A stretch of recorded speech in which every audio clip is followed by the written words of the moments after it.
My name is Claire Anderson, and I'm 32 years old.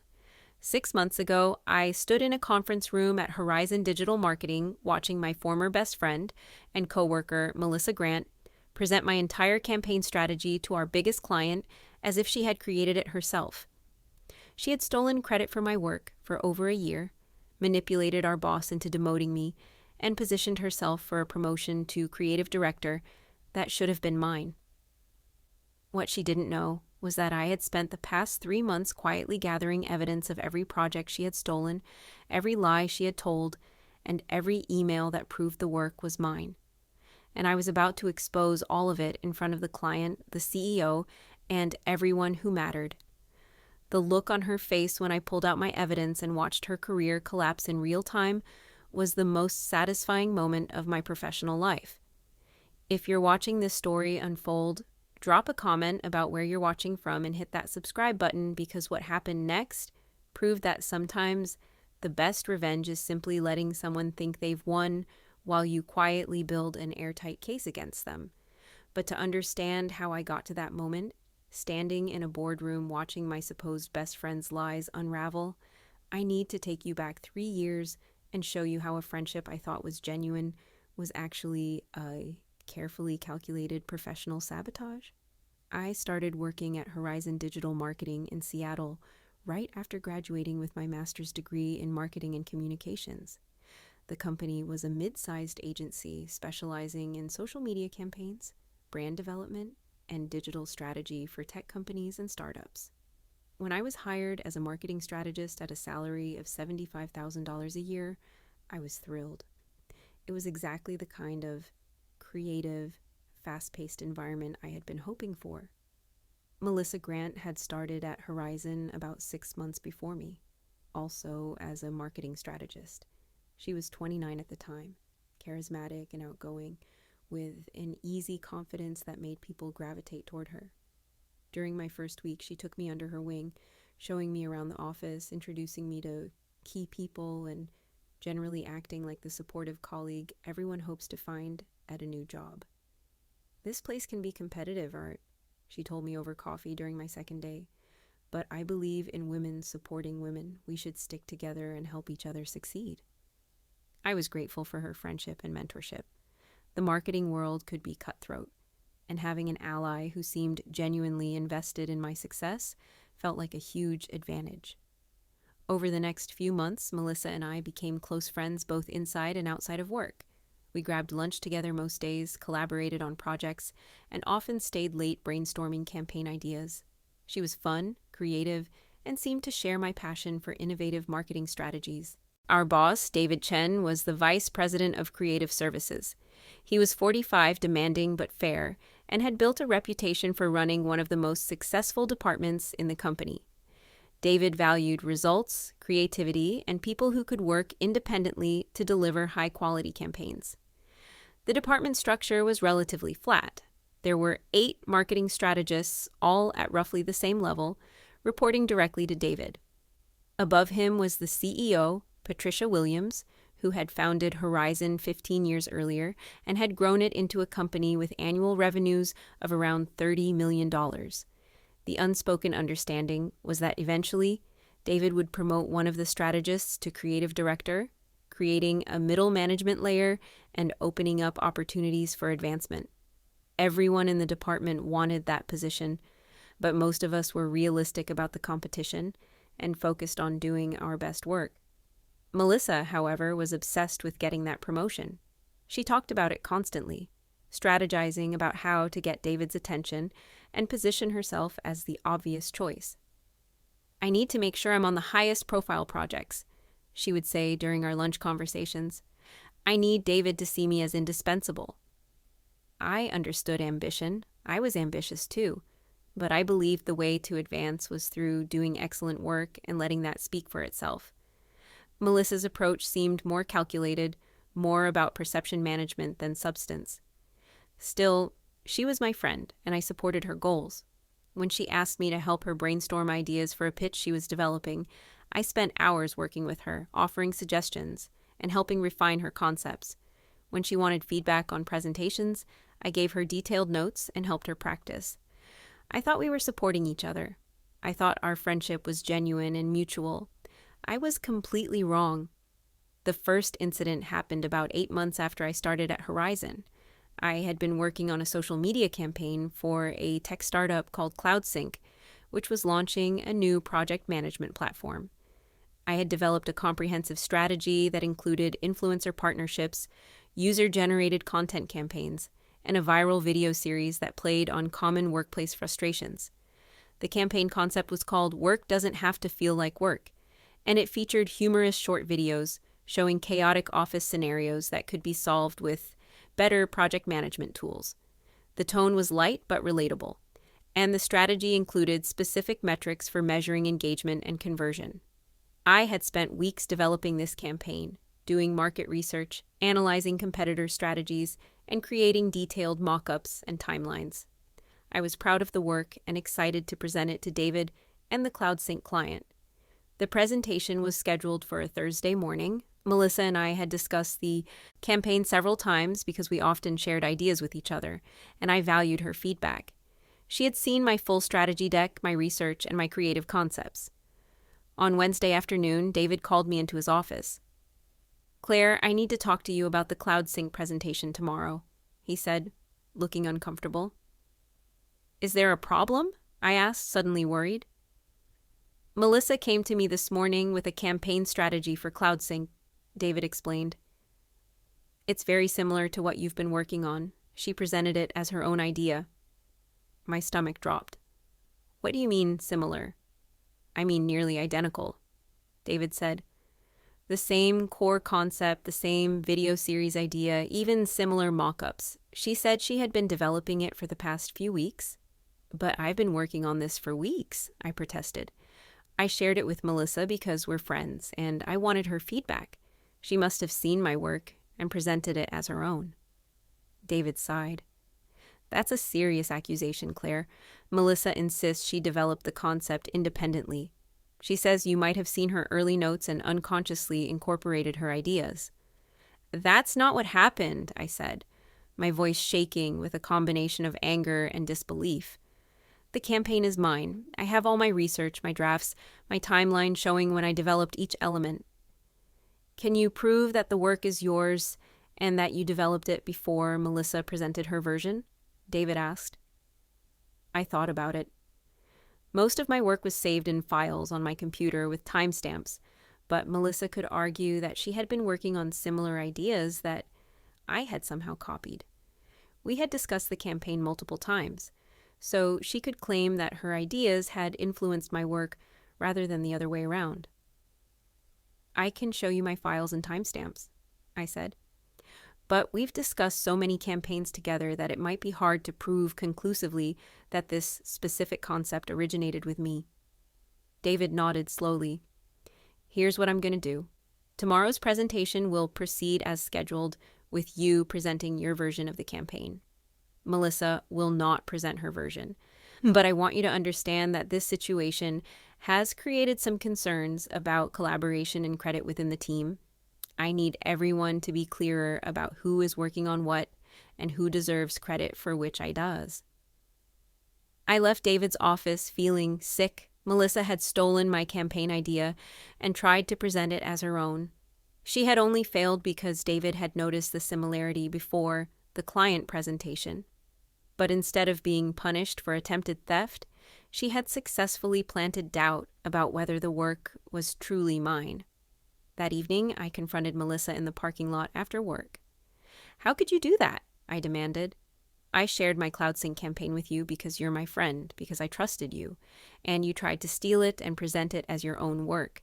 Melissa's expression was calm, almost bored. "I didn't steal anything, Claire. I've been working on similar concepts, and when I mentioned them to David, he seemed interested. If our ideas happen to overlap, that's just because we think alike." "That's not what happened, and you know it," I said. "You saw my work and tried to take credit for it." "Prove it," Melissa replied with a slight smile. "You can't, can you? Because we collaborate all the time. We share ideas constantly. For all anyone knows, you saw my early concepts and built on them. That's the problem with working so closely together." It gets hard to know where one person's ideas end and another's begin. She walked away, leaving me standing in the parking lot, stunned by her casual dismissal of what she had done and her subtle threat about how our collaborative relationship made it difficult to prove ownership of ideas. That was the moment I should have seen who Melissa really was. That was the moment I should have distanced myself from her and started protecting my work. But I didn't. I told myself it was a misunderstanding, that maybe there had been some genuine confusion about whose ideas were whose, that our friendship was real despite this one incident. I was in denial because I didn't want to believe that someone I considered my best friend had deliberately tried to sabotage me. The CloudSync presentation went forward with me presenting the campaign. The client loved it, the campaign launched successfully, and CloudSync became one of our biggest accounts. I should have been celebrating a major career win, but the incident had created tension in the department. Some of my colleagues had heard about the situation, and there were whispers about whether Melissa or I had actually developed the campaign concept.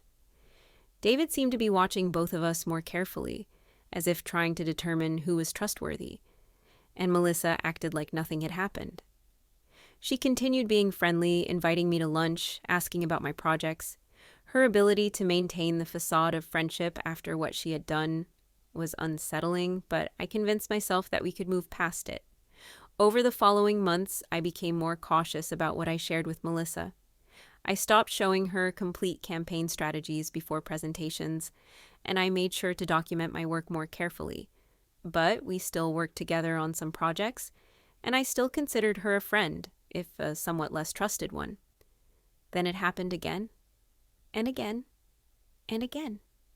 About 4 months after the CloudSync incident, I developed a brand repositioning strategy for a client in the sustainable fashion industry.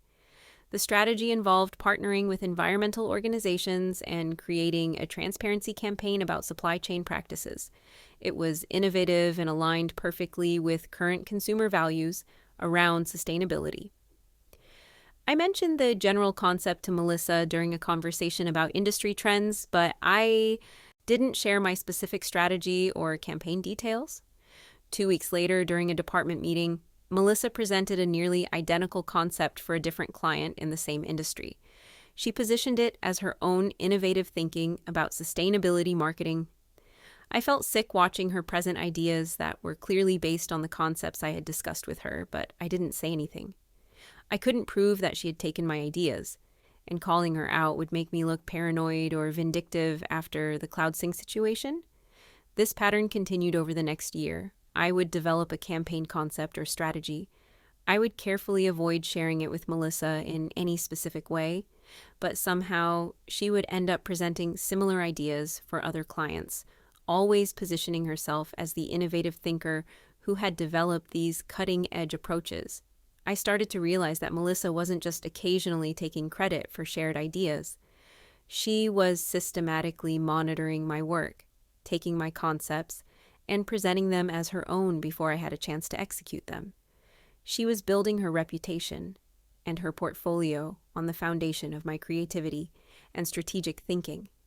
But I still didn't fully grasp the extent of her manipulation or the long-term plan she was executing.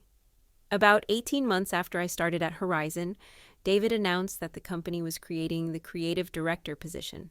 It would be a significant promotion with a salary of around $130,000, management responsibilities over the strategist team, and a clear path to eventually taking over David's role when he retired in a few years. I'll be evaluating everyone's performance over the next 6 months, David told the team during the announcement. I'm looking for someone with a proven track record of innovative campaigns, strong client relationships, and leadership potential. This is a competitive process, and I want everyone to bring their best work. The entire department went into overdrive. Everyone was developing their most ambitious campaigns, volunteering for high-profile projects, and trying to demonstrate leadership qualities. Melissa was particularly focused. She was taking on every possible project, staying late every night, and making sure David saw her as someone who was completely dedicated to the company's success and I noticed she was paying very close attention to my work. She would ask casual questions about what I was working on, make friendly requests to review project files, and position herself to be aware of every campaign I was developing. I became increasingly paranoid about protecting my work. I stopped discussing any projects with Melissa. I kept my files password protected. I avoided leaving any documents or notes where she might see them, but somehow she still seemed to be aware of my strategies, and somehow she always managed to present similar concepts just before I did, making it look like I was the one copying her ideas rather than the other way around. It took me a while to figure out how she was doing it. Then I realized that Melissa had befriended Rita, the department administrative assistant who had access to everyone's files and schedules. Rita was sweet but naive, and she thought Melissa's interest in her life and her constant coffee invitations were genuine friendship. Melissa was using Rita to gain access to information about what projects I was working on and when my client presentations were scheduled. With that information, she could time her own presentations of similar concepts to occur just before mine, making me look like I was either copying her or failing to develop original ideas. The manipulation was sophisticated and deliberate, and it was working. David started making comments about my work seeming derivative or similar to approaches we've already tried. When I would explain that I had been working on these concepts for weeks or months, he would look skeptical, as if I was making excuses for unoriginal thinking. Meanwhile, Melissa's reputation was growing. She was seen as the innovative thinker, the strategic mind, the person who was always ahead of trends. She was getting the best clients, the most visible projects, and David's increasing attention and approval. And I was being pushed to the margins, seen as competent but not particularly creative, capable of executing strategies but not developing innovative approaches. The situation came to a head about 2 years after I joined Horizon. I had been working for months on what I considered my masterpiece campaign. It was for a major tech client called Nexus Technologies, which was launching a new artificial intelligence platform for small businesses. The campaign strategy was comprehensive and innovative. It involved creating a series of educational content that demystified AI for small business owners, partnering with business influencers and thought leaders, and developing an interactive tool that showed businesses exactly how AI could solve their specific challenges. The campaign included detailed audience segmentation, a multi-channel approach across social media platforms, and specific metrics for measuring both engagement and conversion. I had spent 6 months developing this strategy, doing extensive research, creating detailed mock-ups, and building relationships with potential partners and influencers. It was, without question, the best work of my career. The client presentation was scheduled for a Tuesday morning. It was a huge opportunity. Nexus Technologies was one of the largest potential clients we had ever pitched, with a marketing budget of over $2 million annually. Landing this account would be a massive win for whoever led the campaign. I had been extremely careful about protecting this strategy. I hadn't discussed it with Melissa at all. I had kept all my files encrypted and password protected. I had been vigilant about not leaving any notes or documents where anyone could see them, but I had made one mistake. I had saved the final presentation deck on the shared office server the night before the presentation, planning to present directly from the server in the conference room. The file was in my personal folder, but anyone with administrative access could potentially view it. The next morning, I arrived at the office an hour early to do a final review of the presentation. When I logged into the server to access my file, I found that it had been accessed at 6 in the morning by someone using Melissa's login credentials. My heart sank. She had looked at my presentation. She knew my entire strategy. And based on her pattern of behavior over the past 2 years, I knew exactly what that meant. I immediately went to David's office, even though it was early and he hadn't arrived yet. I sat outside his door waiting, my mind racing through all the possible scenarios and how I could protect my work. When David arrived at 7:30, I followed him into his office before he had even taken off his coat. "David, I need to talk to you right now," I said urgently. "It's about the Nexus presentation."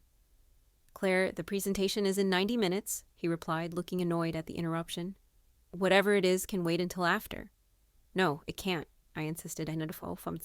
Someone accessed my presentation file on the server early this morning using Melissa's login. I'm concerned that she's seen my strategy and might try to present similar concepts as her own before my presentation. David's expression hardened. Claire, this is becoming a pattern with you. You seem to think Melissa is constantly stealing your work, but I've never seen definitive proof of that. Maybe you two just think alike. Maybe you're both talented strategists who sometimes arrive at similar conclusions independently. That's not what's happening, I said, my frustration evident. She has systematically taken credit for my work for 2 years.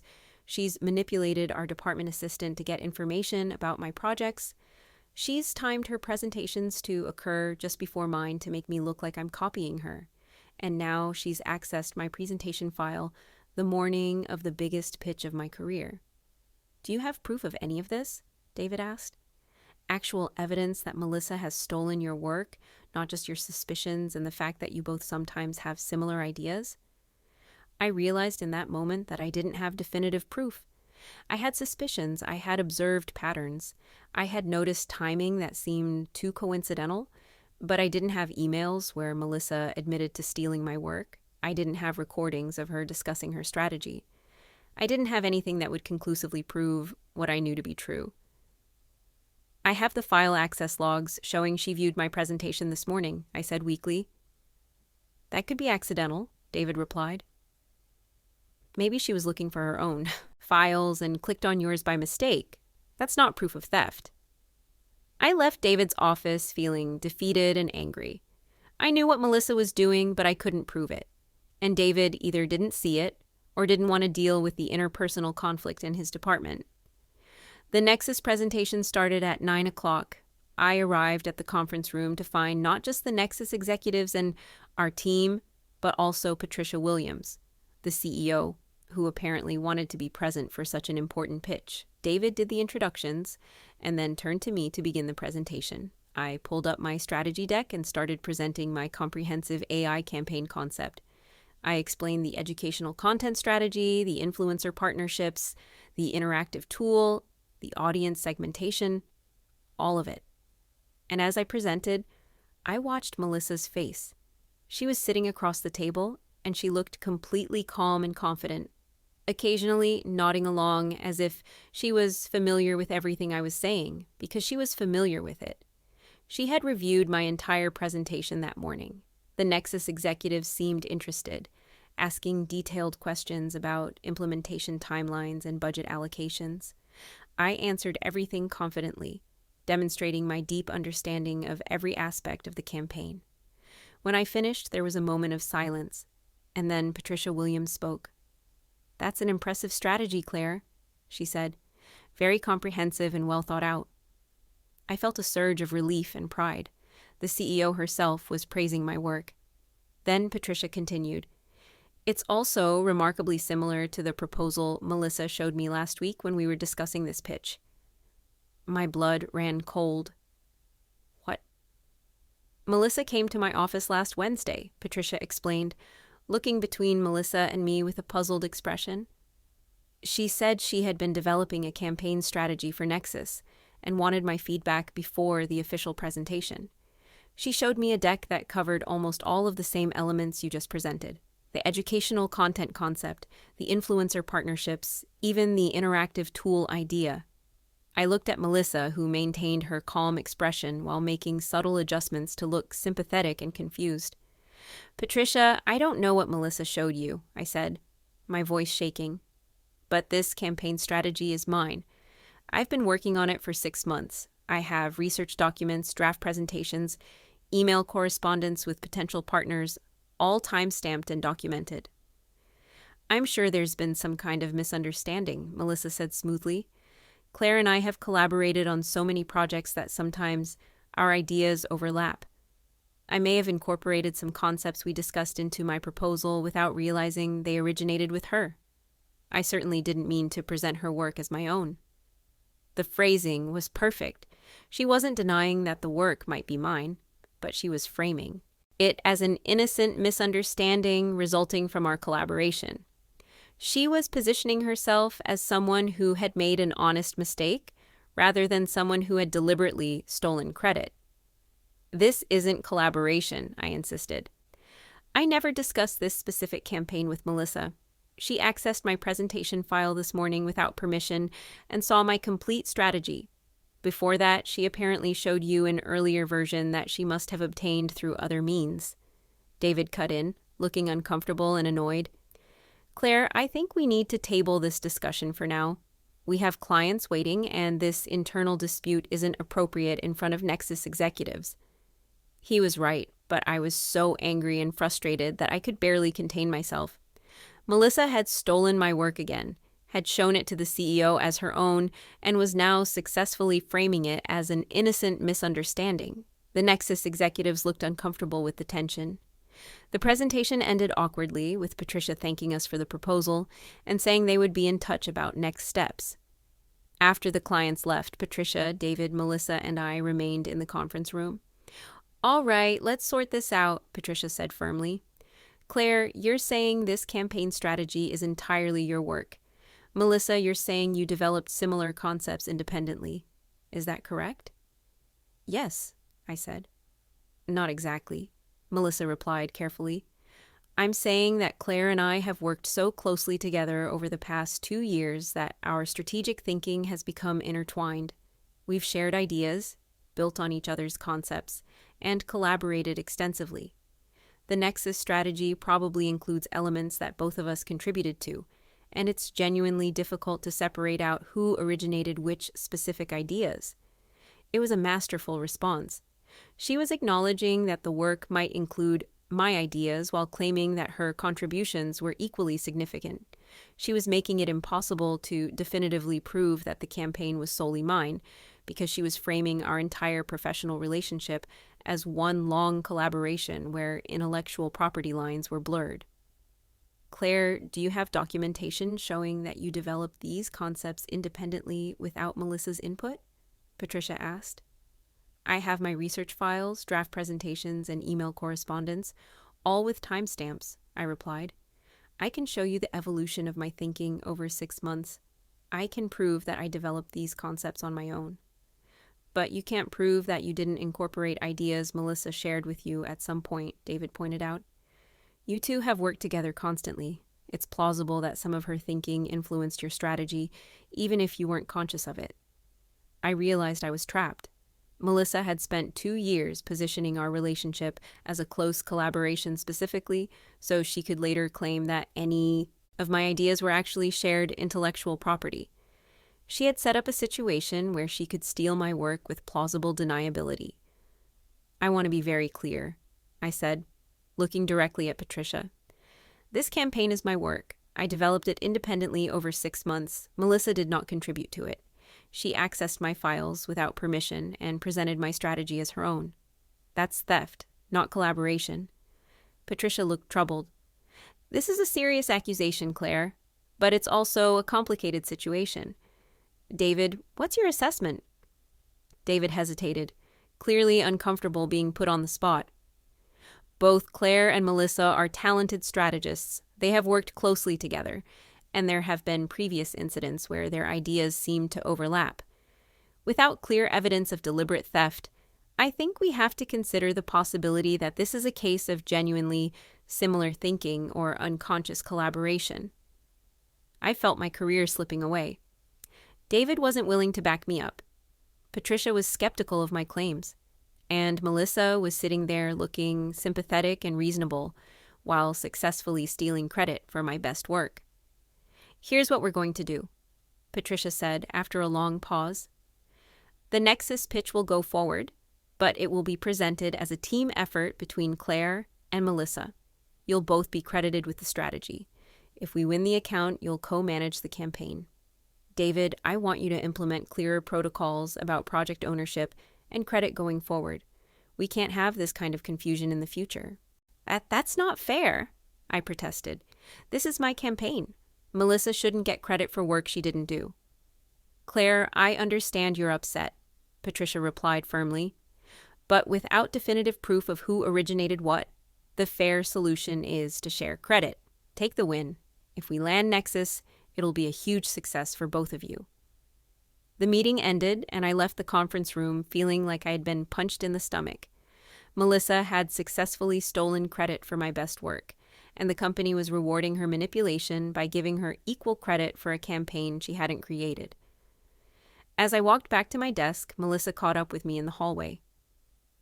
"Claire, I really am sorry about the confusion," she said, in a voice that sounded sincere, but that I now knew was completely fake. I genuinely thought I had contributed more to that strategy than maybe I actually did. Our collaboration has been so close that I sometimes lose track of where my ideas end and yours begin. I stared at her, seeing her clearly for the first time. She wasn't sorry. She wasn't confused. She was a calculated manipulator who had spent 2 years systematically stealing my work and destroying my reputation, and she was enjoying watching me realize that I couldn't stop her. "Stay away from me," I said quietly. "We're not friends. We're not collaborators. From now on, we're just co-workers, and I want nothing to do with you outside of required professional interactions." Melissa's sympathetic expression flickered for just a moment, and I saw something cold and satisfied in her eyes. Then the mask was back in place. "I understand you're upset," she said. "I hope we can work through this eventually, but I respect your need for space right now." Over the next few weeks, the situation got worse. Nexus Technologies did decide to move forward with the campaign, and true to Patricia's decision, both Melissa and I were credited as co-creators and co-managers of the project. But in practice, Melissa positioned herself as the lead. She took charge of client communications, made herself the primary point of contact, and generally acted as if the campaign was primarily her creation with my assistance. And because David and Patricia had already bought into the narrative that we were equal collaborators, they didn't question this dynamic. I tried to assert myself to make sure I was getting appropriate credit and involvement, but Melissa was always one step ahead. She would schedule client meetings during times when I had other commitments, then apologize and say she had to move forward without me. She would make key decisions and present them to the client as agreed-upon strategies, leaving me to either go along with decisions I hadn't been part of or look difficult and uncooperative. The campaign launched and was hugely successful. Nexus was thrilled with the results, and Horizon landed a long-term contract worth over $2 million annually. It should have been the biggest win of my career.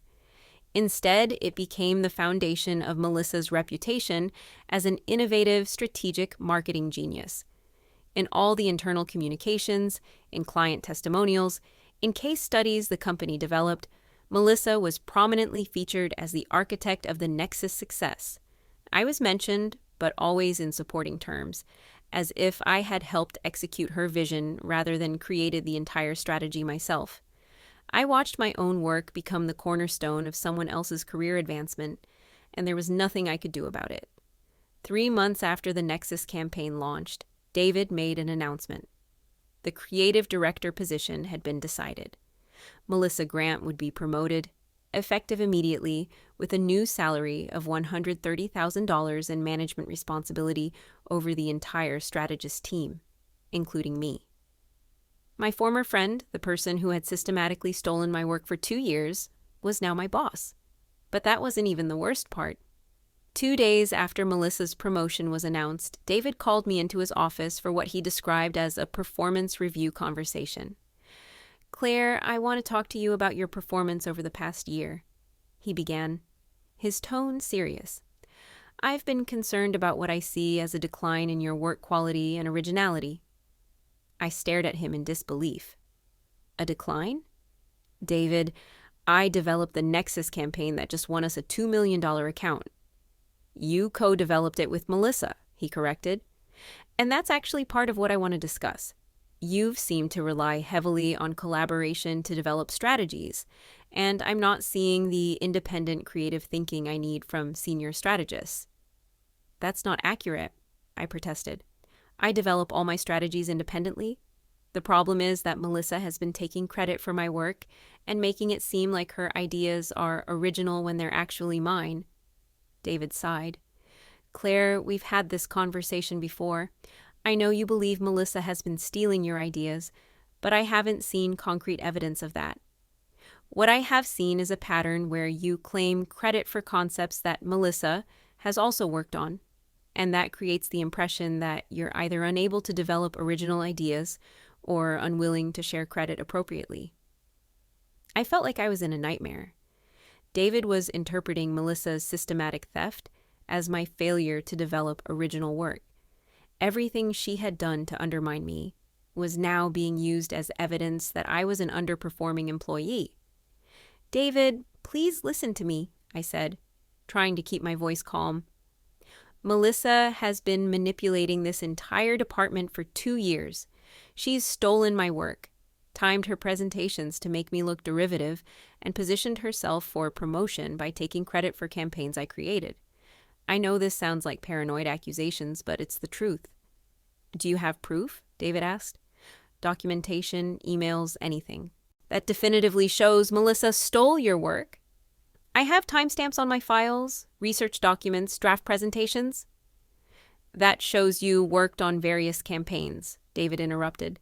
It doesn't prove Melissa stole your ideas.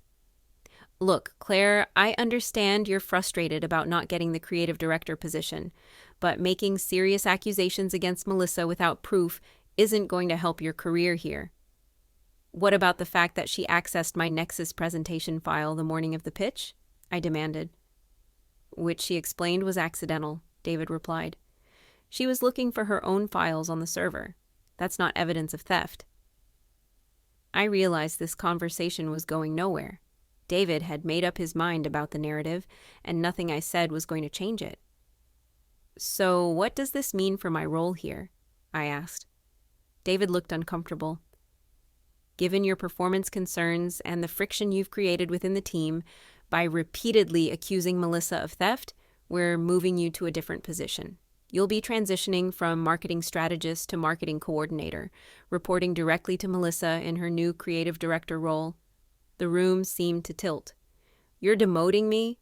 We're restructuring your responsibilities to better align with your current performance level, David said, using corporate language to soften the blow. Your new salary will be $60,000. The transition will be effective next week. I had been demoted. My salary had been cut by $15,000, and I would now be reporting to the person who had stolen my work and destroyed my career.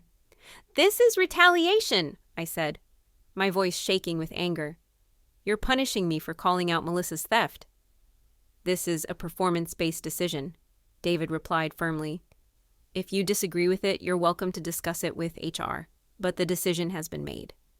I left David's office in a daze. 2 years of hard work, innovative campaigns, and genuine achievement had been erased. Melissa had successfully positioned me as an underperforming employee who relied on others' ideas, and the company had bought her narrative completely. That night, I sat in my apartment seriously considering quitting. I could look for a new job, start over somewhere else, leave this toxic situation behind. But then I thought about what that would mean. Melissa would have won completely. She would keep the promotion she had gained through theft and manipulation. She would continue building her career on the foundation of my work, and she would probably do the same thing to other people, stealing their ideas and destroying their reputations to advance her own career. I wasn't going to let that happen. I wasn't going to quit. I was going to fight back, but I was going to fight smart. No more confrontations without proof.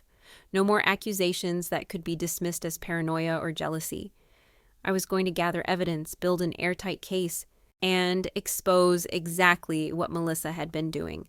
And I was going to do it quietly while pretending to accept my demotion and my new role as her subordinate. The next morning, I went to David's office and told him I accepted the new position and would work hard to improve my performance. I apologized for any friction I had created and said I was looking forward to learning from Melissa in her new leadership role. David looked relieved. I'm glad you're taking this professionally, Claire. This could actually be a good opportunity for you to rebuild your reputation. I smiled and nodded, while internally committing to gathering every piece of evidence I could find to prove what Melissa had done. My first step was to document everything going forward. I started keeping detailed logs of my work, including timestamps, screenshots, and backup copies of every file I created. I documented every conversation with Melissa, every project I worked on, every idea I developed. I also started going back through 2 years of work history, looking for evidence of Melissa's pattern of theft. I retrieved old emails, old file access logs, old project timelines. I built a comprehensive timeline showing when I had developed various concepts and when Melissa had presented similar ideas, demonstrating the pattern of her theft. But I needed more than just a pattern. I needed proof of her methods, proof of her awareness that she was stealing, proof that would be impossible to dismiss or explain away. That's when I remembered Rita, the department administrative assistant who had been giving Melissa information about my projects. I took Rita out for coffee one afternoon and asked her directly about her friendship with Melissa. "Melissa has been so nice to me," Rita said enthusiastically. "She takes me to lunch, asks about my life, treats me like a real friend instead of just an assistant. Most people in the department barely notice I exist." "Has Melissa ever asked you for information about other people's projects?" I asked carefully. Rita looked uncomfortable. "Well, sometimes she asks about scheduling or what people are working on, but that's just normal curiosity, right? She's creative director now, so she needs to know what's happening in the department." "When did she start asking those questions?" I pressed. "Before or after she became creative director?" Rita was quiet for a moment. "Before, I guess. She started being friendly with me about a year ago, and she would sometimes ask what you were working on or when your client presentations were scheduled. I didn't think anything of it at the time." "Rita, did Melissa ever ask you to access files on the server for her or to share information about project details that she shouldn't have had access to?" "I don't want to get anyone in trouble," Rita said nervously. "You won't," I assured her. "I just need to understand what happened. Did Melissa ask you to give her access to information she shouldn't have had?" Rita nodded slowly. "A few times. She asked me to check when your meetings were scheduled or what files you had been working on. She said it was because you two collaborated so closely that she needed to coordinate her work with yours. I thought I was helping facilitate teamwork." "Did she ever ask you to look at the content of my files or presentations?" "Once or twice, she asked me to open files and tell her what they were about," Rita admitted. "She said she needed to make sure she wasn't duplicating work you were already doing. It seemed reasonable at the time, but now that you're asking about it, I'm realizing maybe it wasn't appropriate." I had confirmation. Melissa had been using Rita to spy on my work, getting advance information about my projects, and using that information to steal my ideas. Rita had been an unwitting accomplice, manipulated by Melissa's fake friendship. "Rita, would you be willing to document what Melissa asked you to do?" I asked. "I know this is uncomfortable, but I think Melissa has been using information you gave her to take credit for other people's work. If you can provide a record of what she asked for and when, it would help prove what's been happening." Rita looked scared. I could get in trouble for sharing confidential information. "You were manipulated," I told her gently. "Melissa befriended you specifically to get access to information she could use against me and probably others. You're a victim of her manipulation, just like I am, but you can help stop her from doing this to other people." Rita thought about it for a long moment. "Okay," she said finally. "I'll write down everything I can remember about what Melissa asked me to do and when, but I'm scared about what will happen to me." "I'll make sure HR understands that you were being manipulated," I promised. "You won't be the one who gets in trouble for this." Over the next week, Rita provided me with a detailed account of how Melissa had used her to access information about my projects.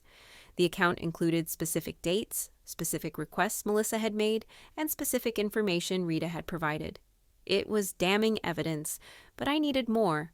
I needed proof that Melissa had knowingly stolen my work, not just accessed information about it. That's when I thought about my computer and the files I had created over 2 years. I contacted Horizon's IT department and requested a full audit of file access logs for my user account, claiming I needed it for personal documentation purposes related to my demotion. The IT specialist, a guy named Marcus Chen, who I had worked with on various tech-related campaigns, was sympathetic. "I heard about your demotion," he said. "That's rough. Let me pull those logs for you." The file access logs showed a clear pattern. Multiple times over 2 years, files I had created had been accessed from Melissa's account shortly before she presented similar concepts. The pattern was too consistent to be coincidental, but the most damning evidence came from the logs around the Nexus presentation. Not only had Melissa accessed my presentation file at 6 in the morning on the day of the pitch, but she had also accessed it multiple times over the previous week when I had been updating and refining the strategy. She hadn't just accidentally clicked on my file the morning of the presentation. She had been systematically monitoring my work on the Nexus campaign for at least a week, tracking my progress and stealing my strategy as I developed it. "Marcus, is there any way to see what someone did when they accessed a file?" I asked. "Like, can you tell if they just opened it or if they actually copied content?" Marcus pulled up more detailed logs. "Yeah, I can see that for recent files. For the Nexus presentation, it looks like Melissa not only opened your file, but also copied large sections of text and images. The logs show clipboard activity, which means she was actively taking content from your file." I felt vindicated and furious at the same time. I had proof that Melissa had stolen my work, not just coincidentally developed similar ideas. "Can you document all of this in a formal report?" I asked Marcus. "I need official IT records showing the file access history and the evidence of content copying." Marcus looked at me seriously. "Claire, if you're planning to go to HR with this, you should know that I can provide the technical evidence, but it's going to create a major situation. Melissa is creative director now. This is going to be a big deal." "I know," I replied. "But she's been systematically stealing my work for 2 years and destroyed my career in the process. I have to do this." Marcus nodded. "All right. I'll prepare a comprehensive report showing all the file access history and the evidence of content copying. It'll take me a few days to compile everything properly." While I waited for Marcus to prepare the IT report, I continued gathering other evidence. I went through my emails and found messages where I had discussed my campaign concepts with clients, with external partners, and with David, all time-stamped before Melissa had presented similar ideas.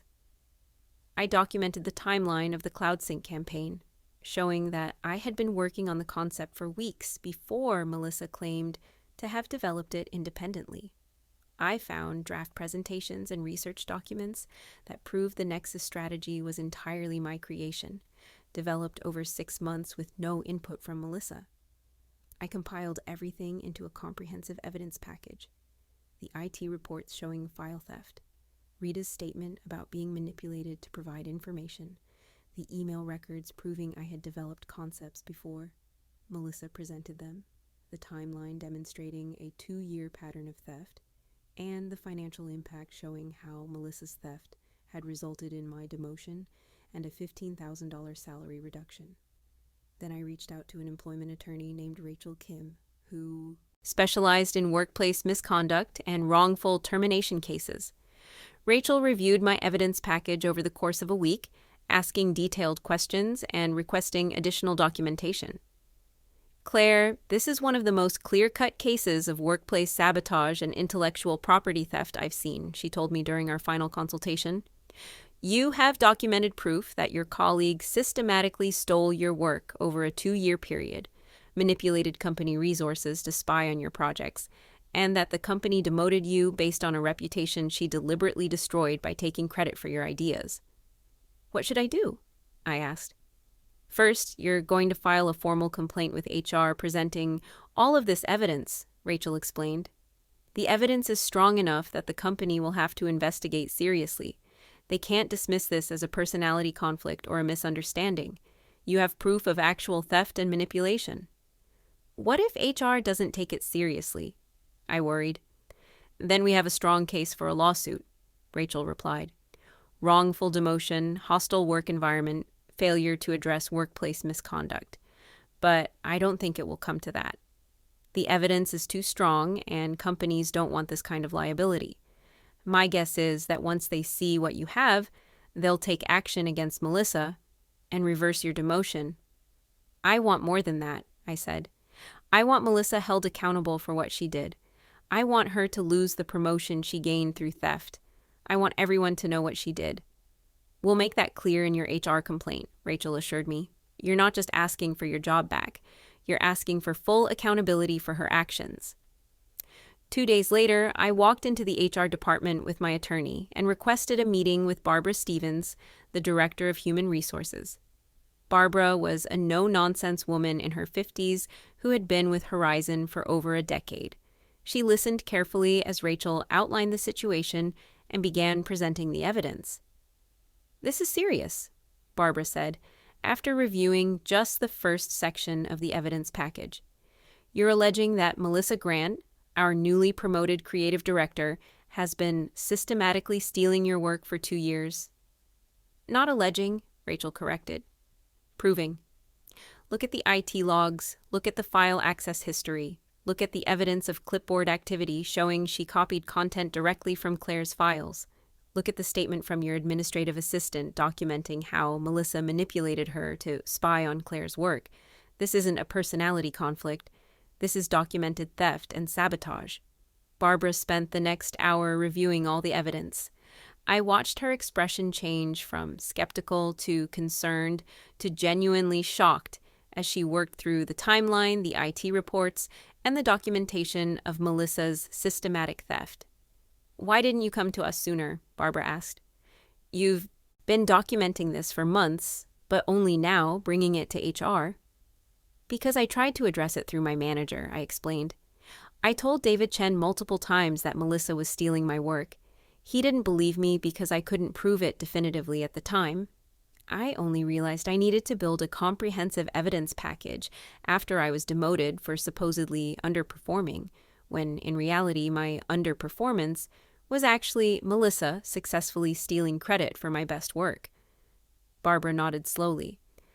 "I'm going to need to open a formal investigation into these allegations. That means interviewing Melissa, interviewing other members of your department, reviewing additional records. This is going to take some time." "How much time?" Rachel asked. "Because Claire is currently being paid $15,000 less than she should be and is reporting to the person who sabotaged her career. That's not a tenable situation." "I understand," Barbara replied. "Give me 2 weeks to conduct a thorough investigation. In the meantime, I'm going to temporarily adjust the reporting structure so Claire reports directly to David rather than to Melissa, and I'm going to instruct David to keep Claire and Melissa on separate projects." It was something, but it wasn't justice. Still, I had started the process, and I had to trust that the evidence would speak for itself. Over the next 2 weeks, HR conducted their investigation. They interviewed Melissa, who apparently denied everything and claimed I was making false accusations out of resentment over not getting the creative director position. They interviewed Rita, who confirmed her statement about being manipulated by Melissa. They interviewed Marcus, who verified the IT reports. They interviewed other members of the department, several of whom admitted they had noticed Melissa presenting ideas that seemed suspiciously similar to concepts others had been working on. And they reviewed the comprehensive evidence package I had provided, which documented 2 years of systematic theft in meticulous detail. At the end of 2 weeks, Barbara called me into her office for a meeting. David and Patricia were also there, both looking grim. "Claire, we've completed our investigation into your complaint against Melissa Grant," Barbara began. "Based on the evidence you provided and our additional investigation, we have determined that your allegations are substantiated. Melissa did systematically access your files without authorization, did use privileged information obtained through manipulation of staff to spy on your projects, and did take credit for work you created." I felt a surge of relief and vindication. They believed me. The evidence had been strong enough that they couldn't dismiss it or explain it away. "What happens now?" I asked. Patricia spoke up. "Melissa Grant's employment with Horizon Digital Marketing has been terminated, effective immediately. The creative director promotion has been Rescinded. We are also reversing your demotion, reinstating you as a senior marketing strategist with your previous salary of $75,000 plus the $15,000 in back pay you lost during your demotion period. What about the Nexus campaign? I asked. Everyone thinks that was Melissa's work, or at least a joint effort. I want proper credit for creating that strategy. We're issuing an internal communication clarifying that the Nexus campaign was your creation, Patricia said. We're also updating all client-facing materials, case studies, and references to properly credit you as the sole architect of that strategy. David looked uncomfortable but spoke up. Claire, I owe you an apology. I should have investigated your concerns more thoroughly when you first raised them. I let my assumptions and my desire to avoid departmental conflict prevent me from seeing what was actually happening. I'm sorry. It was gratifying to hear, but it didn't undo 2 years of being dismissed and disbelieved. What about the creative director position? I asked. We're reopening the search, Patricia replied. You're welcome to apply. And based on your body of work and what we now understand about your actual contributions, you'll be seriously considered. I thought about it for a moment. Part of me wanted that position, wanted the vindication of getting the promotion that should have been mine all along. But another part of me wondered if I even wanted to stay at a company that had enabled Melissa's theft for so long by refusing to investigate my complaints seriously. I'll think about it, I said. The meeting ended and I walked out of HR feeling like a huge weight had been lifted. Melissa was fired. My demotion was reversed. The truth about my work was being acknowledged. But I still wanted one more thing. I wanted Melissa to face what she had done publicly, not just in private HR meetings and internal communications. The opportunity came 3 weeks later. Horizon was presenting at a major industry conference, showcasing successful campaigns to potential clients and industry peers. The Nexus campaign was going to be featured prominently as an example of innovative AI marketing strategy. Originally, Melissa had been scheduled to present the case study, but now that she was fired, David asked me if I would be willing to present it instead. Actually, I said, I'd like to present something a little different. I want to present a case study about workplace sabotage and intellectual property theft, using my own experience as an example. David looked alarmed. Claire, I don't think that's appropriate for an industry conference. Why not? I challenged. It's relevant to every marketing professional in that room. Everyone has worried about colleagues taking credit for their work. Everyone has experienced idea theft at some point. I can present it as a cautionary tale about protecting your intellectual property and recognizing workplace sabotage. Patricia, who had joined the conversation, considered this. You know what? That's actually brilliant. It's a unique angle that no one else will be presenting, and it demonstrates thought leadership on professional ethics. Do it. But make it educational, not vengeful. Focus on the lessons and the importance of documentation and evidence. I spent the next week preparing my presentation. It included the full story of what Melissa had done, with evidence, timelines, and clear documentation of her methods.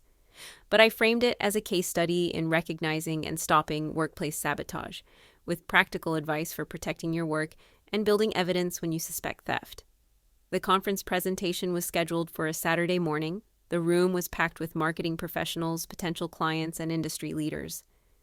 I saw several people from Horizon in the audience, including David and Patricia. And sitting in the third row, looking shocked and horrified, was Melissa. I hadn't known she would be there. She'd been fired 3 weeks earlier, but apparently she had already registered for the conference before her termination and had decided to attend anyway. I made eye contact with her and smiled slightly. Then I began my presentation. Good morning. My name is Claire Anderson, and I'm a senior marketing strategist at Horizon Digital Marketing. Today, I'm going to talk about something most people don't want to discuss publicly: workplace sabotage, intellectual property theft, and how to protect yourself when a colleague is systematically stealing your work. I saw Melissa shift uncomfortably in her seat. Over the past 2 years, I experienced a sophisticated campaign of professional sabotage by a coworker who I considered a close friend, I continued. She systematically accessed my confidential files, manipulated administrative staff to spy on my projects, and presented my campaign strategies as her own work. She did this so successfully that when I complained about it, I was seen as paranoid and resentful. I was ultimately demoted based on a reputation she had deliberately destroyed by taking credit for my best work. The room was completely silent, everyone listening intently. But here's what changed the situation. I stopped confronting her without evidence. I stopped making accusations I couldn't prove. Instead, I quietly gathered documentation. IT logs showing unauthorized file access, statements from staff members she had manipulated, email records proving I had developed concepts before she presented them, a comprehensive timeline showing a 2-year pattern of theft. I pulled up slides showing redacted examples of the evidence, making the scope of Melissa's theft clear without revealing confidential company information. The evidence was so strong that my company had no choice but to investigate seriously. The result was that my colleague was fired, my demotion was reversed, and I got proper credit for the work I had actually done. I saw Melissa stand up and start moving toward the exit, but I kept presenting. The lessons here are critical for every professional in this room. First, document everything. Keep detailed records of your work, including timestamps, drafts, and evidence of your creative process. Second, if you suspect someone is stealing your work, don't just complain, gather proof.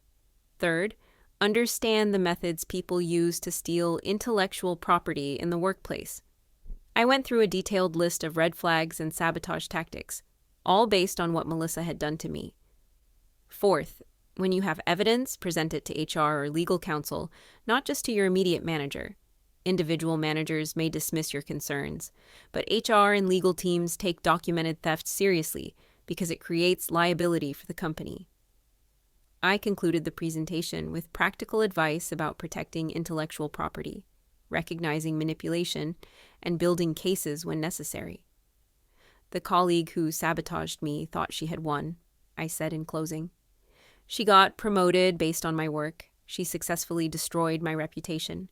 She seemed untouchable, but documentation and evidence are more powerful than manipulation and lies.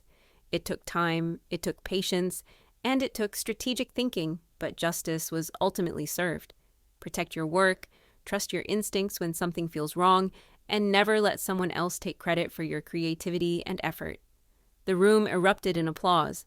Several people came up afterward to thank me for addressing such an important topic and to share their own experiences with workplace theft. Melissa had left halfway through the presentation, unable to sit through the public exposure of what she had done. Word of my presentation spread quickly through the industry. Several people recorded it and shared clips on social media. Within days, marketing professionals across the country were discussing workplace sabotage, intellectual property theft, and the importance of documentation. And Melissa's name came up repeatedly. People who had worked with her before reached out to me privately, sharing their own experiences with her, taking credit for their ideas. It turned out I wasn't the first person she had sabotaged. I was just the first one who had gathered enough evidence to stop her. Her reputation in the industry was destroyed. Companies that might have hired her despite being fired from Horizon now knew exactly what she had done and how she operated. She had built her entire career on stolen work, and now everyone knew it. 2 months after the conference, Patricia called me into her office. "Claire, we've completed our search for a new creative director," she said. "We'd like to offer you the position. Salary of $140,000, management responsibility over the strategist team, and a clear path to eventually taking over David's role when he retires." I had been thinking about this decision for weeks. Part of me wanted the promotion, wanted the validation of getting the role that should have been mine all along. But I had also been fielding offers from other companies who had seen my conference presentation and wanted to hire someone with my combination of creative talent and commitment to professional ethics. "Patricia, I appreciate the offer," I said, "but I'm going to turn it down." She looked surprised. "Can I ask why?" because while Horizon ultimately did the right thing by investigating and firing Melissa, it took 2 years and my demotion before anyone took my concerns seriously, I explained. David dismissed my complaints multiple times. The company structure made it possible for Melissa to steal and manipulate for years before facing any consequences. I don't want to work in an environment where I had to build a legal case just to be believed about workplace theft. What will you do instead? Patricia asked. I've accepted a position as Director of Creative Strategy at Atlas Marketing Group in San Francisco, I replied. It's a larger company, better pay, and they specifically recruited me because of my presentation on workplace ethics.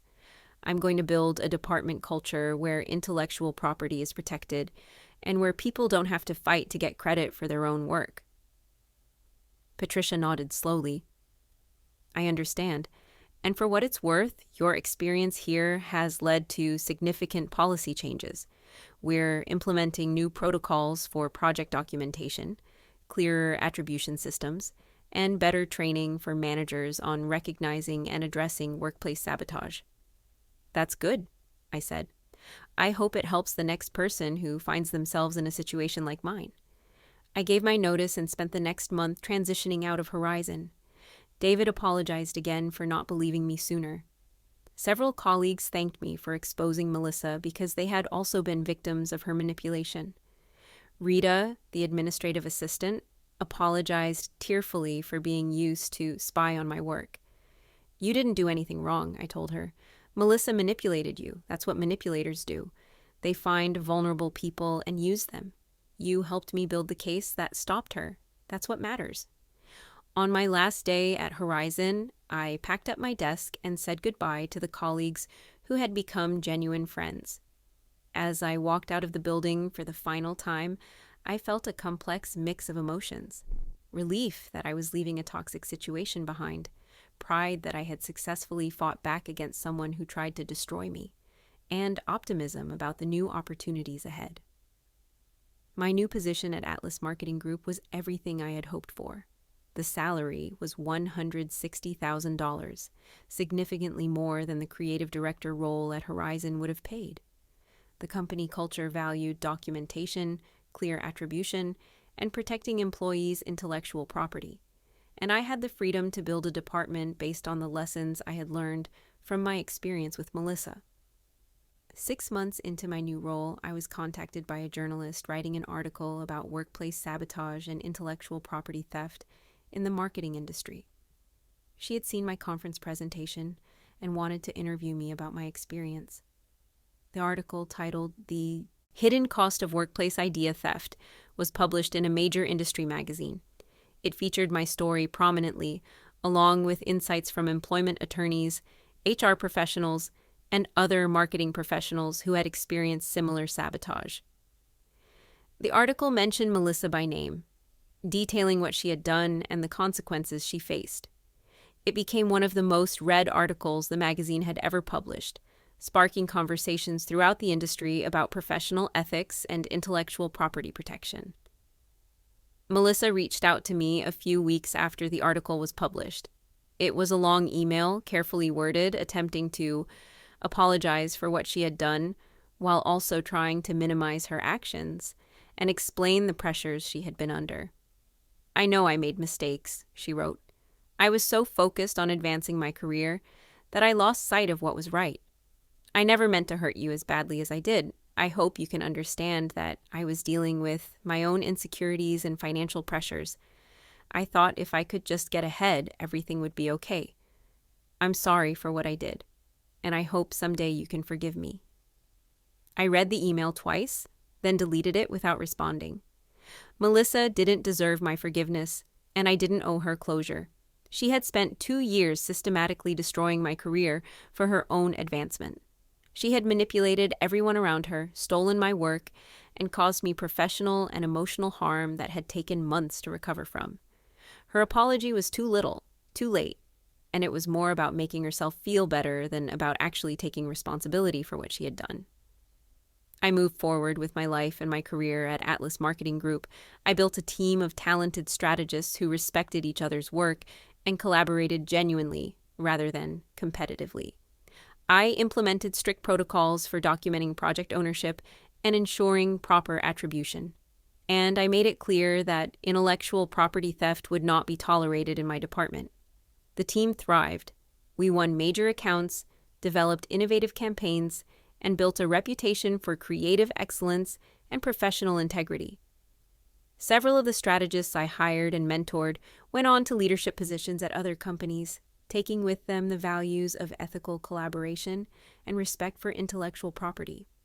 1 year after leaving Horizon, I was promoted to Vice President of Creative Strategy at Atlas with a salary of $210,000 and leadership responsibility for the entire creative division.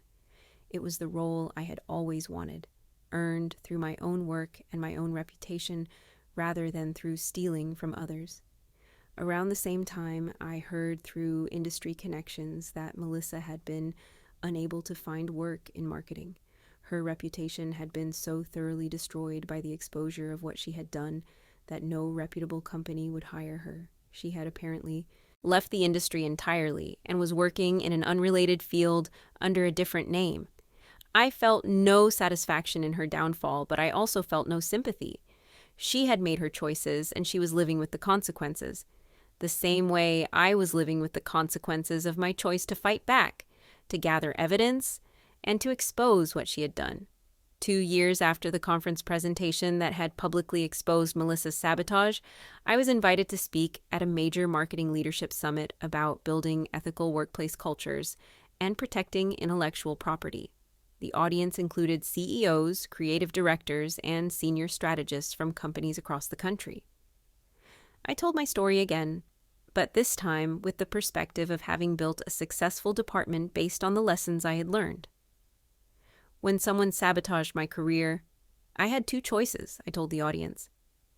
I could quit and walk away, or I could fight back with documentation and evidence. I chose to fight, and it changed everything, not just for me, but for everyone in my department who now works in an environment where their ideas are protected and their contributions are properly credited.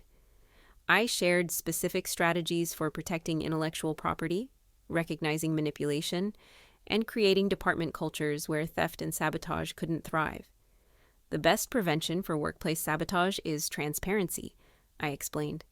Clear documentation of who works on what, regular attribution in meetings and presentations, systems that make it difficult for anyone to take credit for work they didn't do, and most importantly, leadership that takes accusations of theft seriously and investigates them thoroughly rather than dismissing them as personality conflicts. After the presentation, several audience members approached me to discuss implementing similar protocols in their own companies. One CEO told me that my story had prompted her to investigate concerns about credit theft in her own organization, which led to discovering a pattern of sabotage similar to what I had experienced. "Your presentation probably saved someone's career at my company," she told me. "We found the problem and stopped it before it could do as much damage as what happened to you."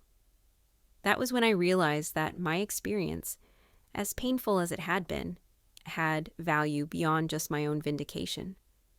By speaking publicly about what had happened, by sharing the methods Melissa had used and the evidence that had stopped her, I was helping other people recognize and address similar situations in their own workplaces.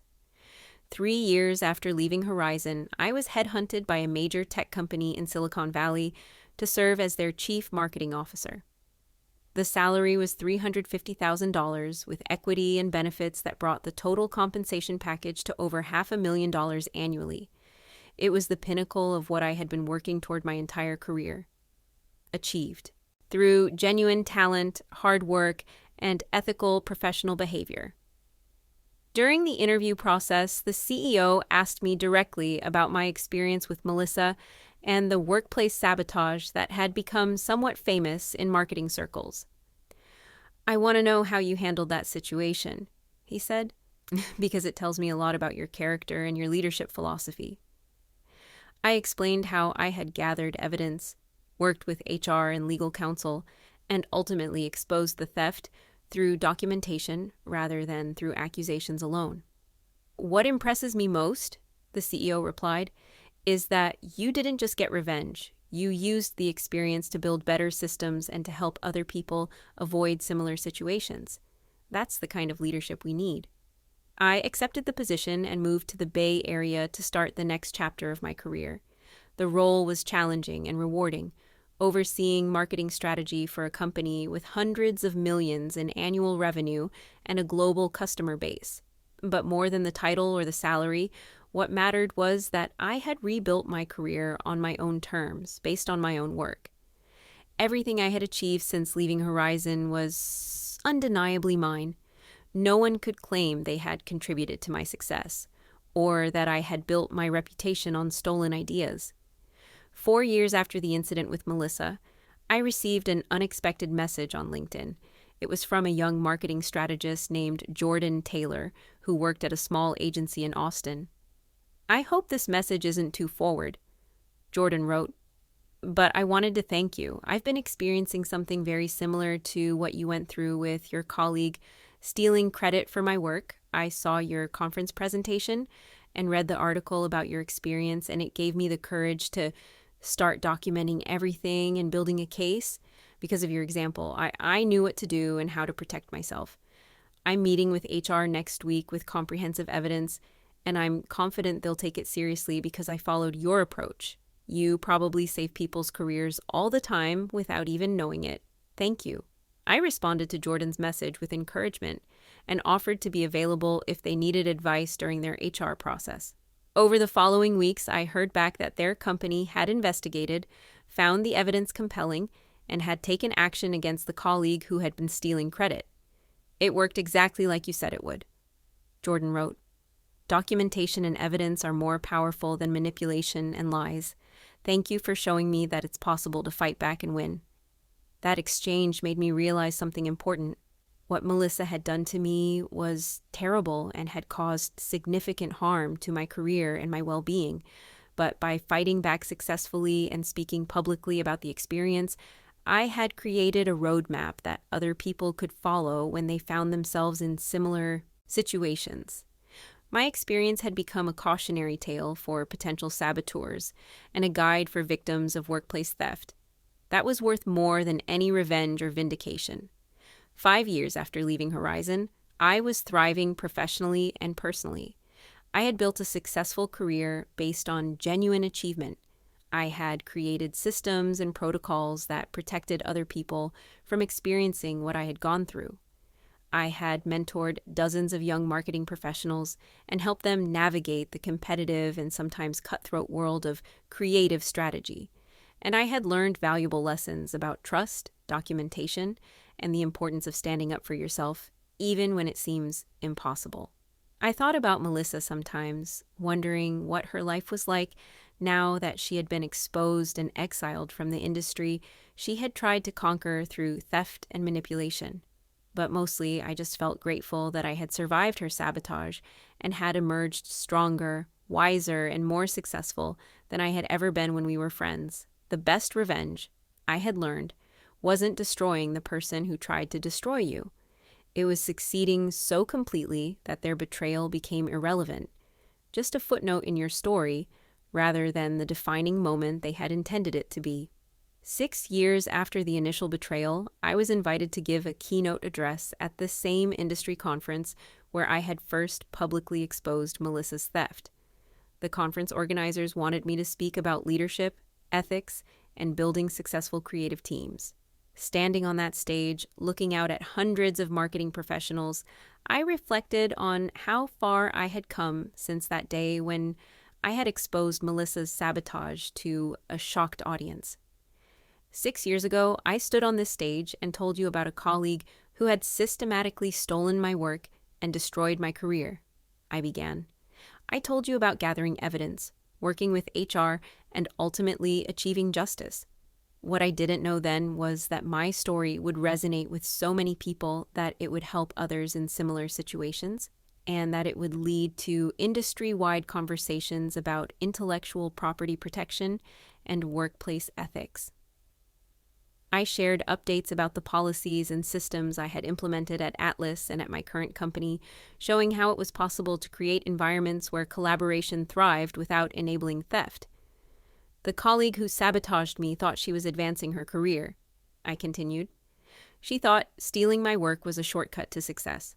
What she didn't understand was that sustainable success comes from genuine talent, ethical behavior, and building a reputation based on your own achievements. Her shortcut led to a dead end. Meanwhile, the path I took, the harder path of documenting everything and fighting for the truth, led to opportunities and success beyond what I could have imagined. I concluded the keynote with advice for both potential victims and for leaders who wanted to prevent sabotage in their organizations. If you suspect someone is stealing your work, document everything, I told the audience.